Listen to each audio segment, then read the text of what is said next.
What up, May? May I read the cards for you? It's 2022 Tarot and Oracle Extravaganza predictions for the year. We're doing May today.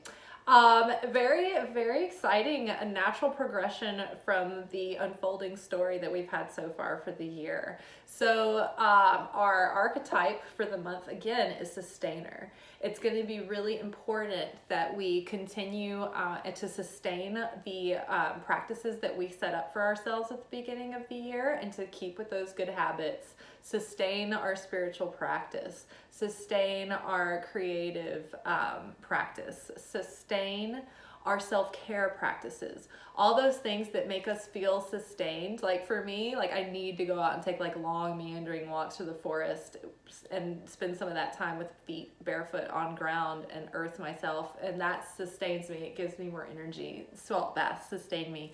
Reading, you know, doing introspection, like all of those things, self-reflection, journaling, those things help me feel sustained. They keep my my mental landscape at ease. They keep my heart clear and open and purified of all the baggage. They keep, you know, my energy moving and flowing, and they keep me aware of like where I am, where I've just come from, make sure that I'm moving forward and where I'm going.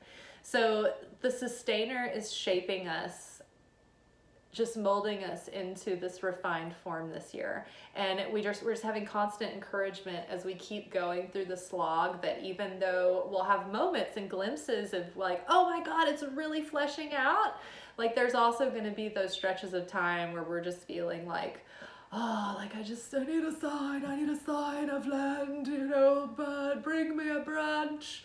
So I have a feeling that May is going to be one of those times where we are feeling a bit refreshed. It's got a very feminine vibe about it, and I think it's going to be another one of those months where we sit in self-care, and we're getting really in tune with the subtleties, but there's also beauty, like a grounded beauty growing in our lives, and it's going to be steady progress and steady growth all year, just like a garden, I think.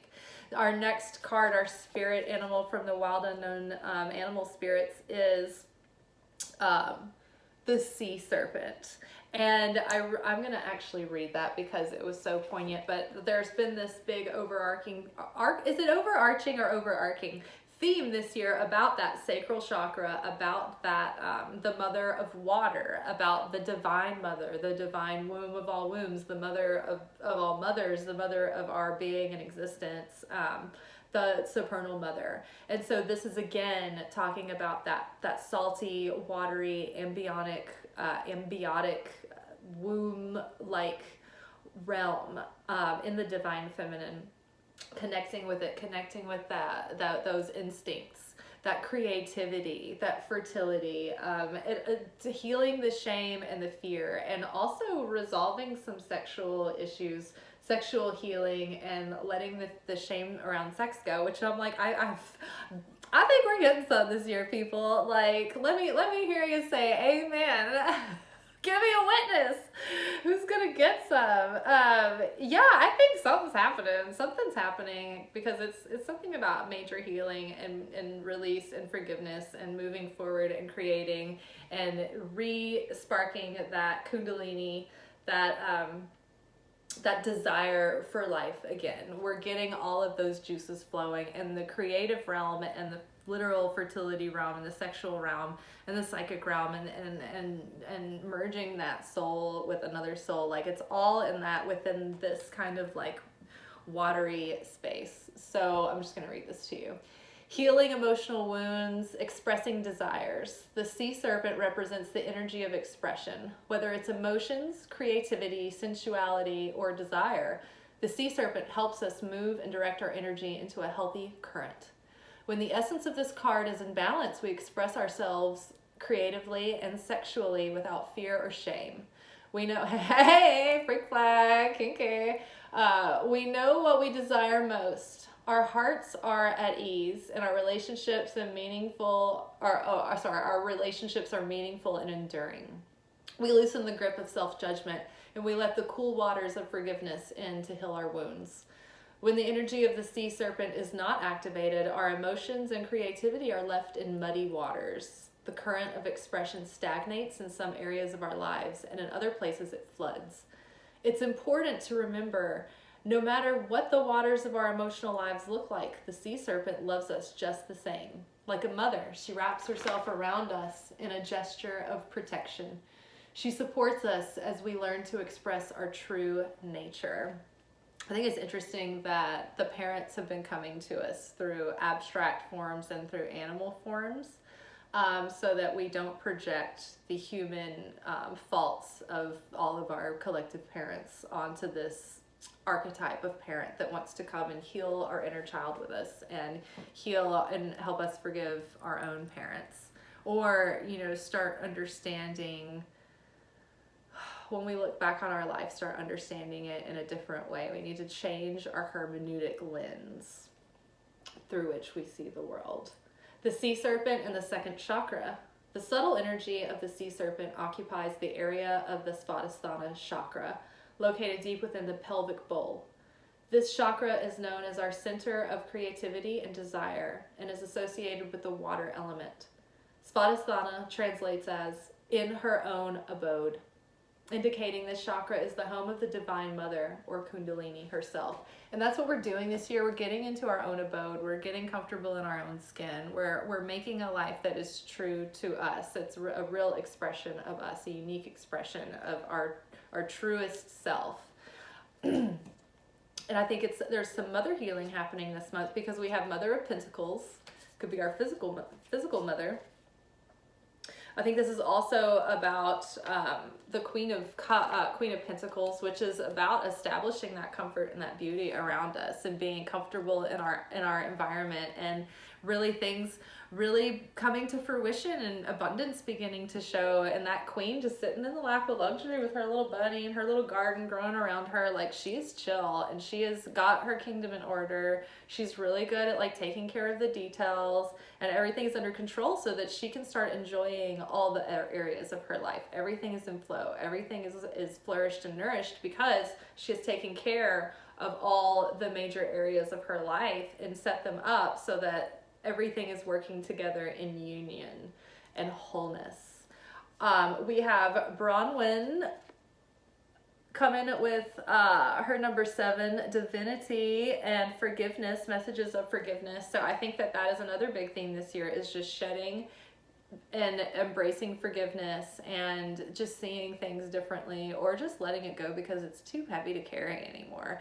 I mean, after the spiritual awakening happens, there's a point where you're like really like attached to your story, and you're like, but this is what happened to me and I am justified in this. And it's like, yeah, you are, but like, how long do you want to keep like dwelling on that? Like, you can start showing up as like a new person today, and it doesn't change all the things that you went through or what they taught you. It's just that you're not carrying the heaviness around it with it, or the bitterness, or like it's not uncomfortable anymore.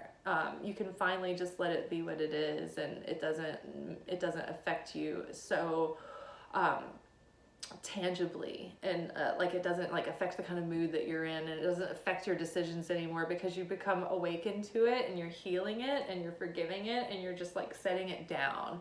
And you know, you can put it in a trunk in the attic. It's your heirlooms. These are your family treasures. But you can put it away and, you know, throw a sheet on it, and it's resolve, and then stow it away to go back and look at every once in a while. And that mysterious 5th floor finished attic with like pine or cedar, whatever they do, you know what I'm talking about, like that magical mansion house attic.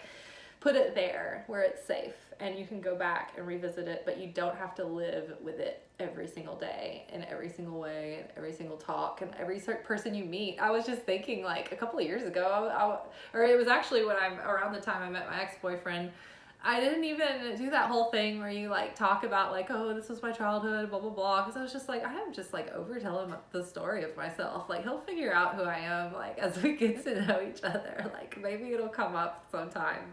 And it's not that we never like got to know each other deeply. It's just that like, I wasn't attached to the story anymore. I was like, well, what's happening now? 6 of Swords, we are like the hard times are over. I can see clearly now, the rain is gone.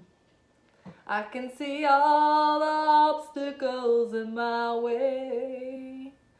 Gone are the dark clouds that had me blind. It's gonna be a bright, bright, bright, bright, sunshiny day. And they're like, stop looking at me, Swan. But yeah, so we're moving on. Like this guy, it looks like her bro came to help her like get out of her domestic battle, and they're like getting her to a safe place.